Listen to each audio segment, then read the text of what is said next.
कभी मेरे दिल में ख्याल आता है कि जैसे मुझको बनाया गया है सिर्फ बच्चों को पढ़ाने के लिए. So hi everyone, welcome to IT Prep. So today we are going to learn what new important symbols. This is completely new for all of you, those who are coming from 10th class to 11th class. Okay?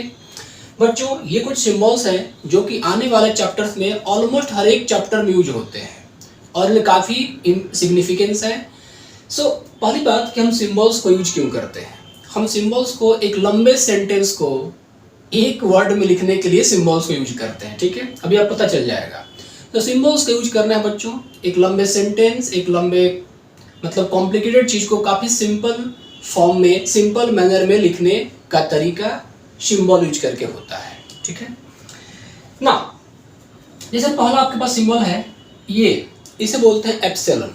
Epsilon आप पढ़ोगे physics में भी काफ़ी use होता है. Epsilon not बोलते हैं वहाँ पर, लेकिन यहाँ पर एप्सिलॉन का यूज होता है बच्चों बिलोंग्स टू. अब बिलोंग्स टू का मतलब क्या होता है. बिलोंग्स टू एक इंग्लिश वर्ड. अब बच्चों आप मेरे से ज़्यादा इंग्लिश जानते हो यार, आप समझ ही गए होगे. बिलोंग्स टू का मतलब कोई चीज़ किसी दूसरे चीज़ में लाई करता है, कोई चीज़ किसी दूसरे चीज़ में कंटेन होता है. एग्जाम्पल के तौर पे देखो, मैंने कहा Delhi epsilon India. Delhi belongs to India, ये बिल्कुल सही है. ऐसा क्यों लिखा मैंने, क्योंकि दिल्ली इंडिया के अंदर है, दिल्ली इंडिया में आता है, तो हम क्या लिखेंगे Delhi belongs to India.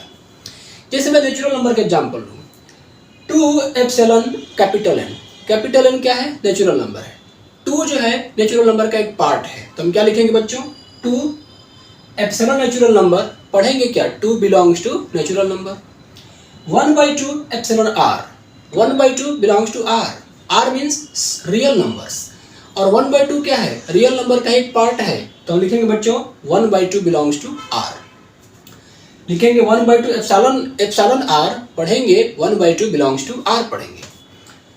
Epsilon और इसको कट कर दिया गया, तो यहाँ पर देखो मैंने इसको कट किया है right to left, diagonally right to left, slant करके कट किया मैंने. ऐसे कट नहीं करना है, कट करना है ऐसे. This is the correct way. इसको पढ़ते हैं बच्चों डज नॉट बिलोंग्स टू. इसको यूज करते हैं does not belongs to. Example के तौर पे देखो, जैसे मैं लंदन. तो लंदन जो है वो ब्रिटेन में है, इंडिया में तो है नहीं, तो हम क्या कहेंगे London does not belongs to India. इसको सिम्बलाइज कैसे करेंगे बच्चों, लंदन एप्सिलॉन लिखा, कट कर दिया, और इंडिया पढ़ेंगे कैसे London does not belongs to India. -2 और नेचुरल नंबर, क्या -2 नेचुरल नंबर के अंदर आता है, नहीं आता है, तो हम क्या लिखेंगे -2 does not belongs to natural number. इस तरह से लिखेंगे और पढ़ेंगे -2 does not belongs to natural number. यहां देखो √2 और ये Q. √2 क्या है, एक इरेशनल नंबर है. कैपिटल Q मतलब होता है रेशनल नंबर. यदि हम रेशनल नंबर के बारे में बात करें बच्चों तो √2 नहीं आएगा, मतलब √2 रेशनल नंबर में लाई नहीं करता है, तो हम क्या लिखेंगे √2 does not belongs to rational number. Symbol ये यूज करेंगे. ठीक है, आई होप कि आपको ये समझ में आ गया होगा. अगला हमारे पास सिंबल बच्चों देखो 2 vertical dots. 2 vertical dots, one above the other, या फिर एक वर्टिकल लाइन. इस सिंबल का मतलब होता है सच दैट. मैथ्स में इसको सच दैट को रिप्रेजेंट करने के लिए बच्चों यूज किया जाता है. अब देखो यहाँ पर जैसे मुझे एक लंबा सा लाइन लिखना है, मुझे लिखना है कि x belongs to natural number such that x greater than 2, मतलब 2 से बड़ा नेचुरल नंबर को लिखना है. देखो 2 से बड़ा नेचुरल नंबर 3, 4, 5 लाइक दैट. तो x belongs to natural number such that x greater than 2, इसको हम सिंपल वर्ड में कैसे लिखेंगे x epsilon n. x belongs to natural number, ये 2 वर्टिकल डॉट यूज किया, सच दैट हो गया x ग्रेटर देन 2. तो इतने बड़े सेंटेंस को मैंने इतने छोटे ही स्पेस में लिख दिया. Once again x belongs to natural number such that x greater than 2, मतलब 2 से बड़ा नेचुरल नंबर 3, 4, 5, 6 so on.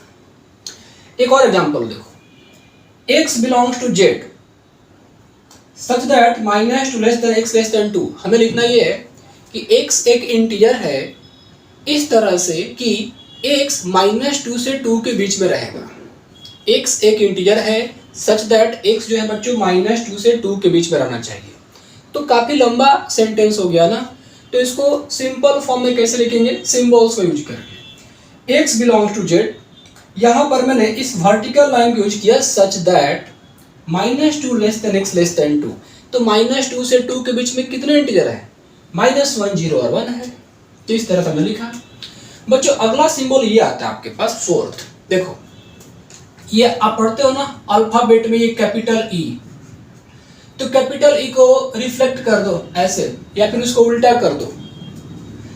तो ये सिंबल बच्चों देयर एग्जिस्ट के लिए यूज किया जाता है। अब मैथ्स में कई बार प्रॉब्लम सॉल्व करते करते हम लोग एक ऐसे सिचुएशन पहुंचते हैं जहां पर लिखना होता है देयर एग्जिस्ट, तो इस केस में हम इस सिंबल को यूज करते हैं। अब देखो इस मान लो एक लंबा सेंटेंस लिखा, there exist a natural number x। अब इस लंबे सेंटेंस को हमें एक बहुत ही कम स्पेस में लिखना है, तो हम ये सिंबल यूज करेंगे, there exist x belongs to natural number finished. There exist a natural number x, इसको हमने कैसे लिखा, ये सिंबल यूज कर लिया, x belongs to natural number. पढ़ेंगे कैसे, there exist x belongs to some natural number.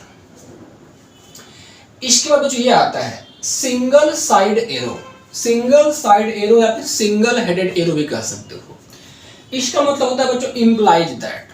हो सकता है बच्चों ने इसको यूज किया हो, हालांकि सिंबल्स का यूज नहीं किया हो, लेकिन आप जानते हो कि इसको हम कहाँ यूज करेंगे। देखो जैसे आप 9th या 10th क्लास में प्रॉब्लम सॉल्व करते हो तो आप लिखते हो ना, देखो जैसे देखो आप लिखते हो x² - 1 = 0 और x - 1 × x + 1 = 0 और x - 1 0 x + 1 0, इस तरह से आप लिखते हो। इस और को रिप्लेस कर दो इम्प्लाई दैट से, इस सिंबल से, सेम चीज है। बच्चों देखो ये इम्प्लाई दैट का मतलब ये होता है कि हमें इसी चीज को आगे कैरी करना है, इसी चीज को आगे कैरी करना है, डिफरेंट फॉर्म में लिखते जाना है। जैसे देखो x - 4 > 0, मैंने इस -4 को लेफ्ट से राइट लिया तो x > 4, या तो ये लिखूं या ये लिखूं, तो imply that means this imply this. x - 2 = 0, -2 को मैं लेफ्ट से राइट ले गया तो x = 2, so x - 2 = 0 imply x = 2, means इसके बाद ये फॉलो होगा। अब देखो x² - 1 = 0, इसके बाद ये फॉलो होगा तो इम्प्लाई दैट, इसके बाद ये फॉलो होगा तो इम्प्लाई दैट, इसके बाद ये फॉलो होगा तो इम्प्लाई दैट। तो इम्प्लाई दैट का मतलब आगे, इसके बाद आगे हम क्या लिखेंगे, इसके बाद आगे हम क्या लिखेंगे without changing the meaning, without changing the meaning. बच्चों डबल हेडेड एरो और डबल साइडेड एरो, इसको हम यूज करते हैं इफ एंड ओनली इफ को रिप्रेजेंट करने के लिए। इफ एंड ओनली इफ को IFF में लिखा जाता है। अब ये इफ एंड ओनली इफ का मतलब क्या है बच्चों, इफ एंड ओनली का मतलब ये हुआ कि एक particular condition, there should be some necessary conditions to be fulfilled. जैसे मैं एग्जांपल देता हूं, देखो ये क्लास तभी रिकॉर्ड होगी जब आपके पास ये बोर्ड हो और ये मार्कर हो। मैं तभी पढ़ा पाऊंगा जब ये बोर्ड और मार्कर दोनों हो। तो मैं कैसे कहूंगा, the class will only run, the class will run if and only if there is a board and a marker. तो यहां पर क्या हो रहा है कि बोर्ड और मार्कर का होना कंपल्सरी है क्लास के लिए। तो ऐसे केस में हम लोग इस सिंबल का यूज करते हैं डबल हेडेड एरो या डबल साइडेड एरो।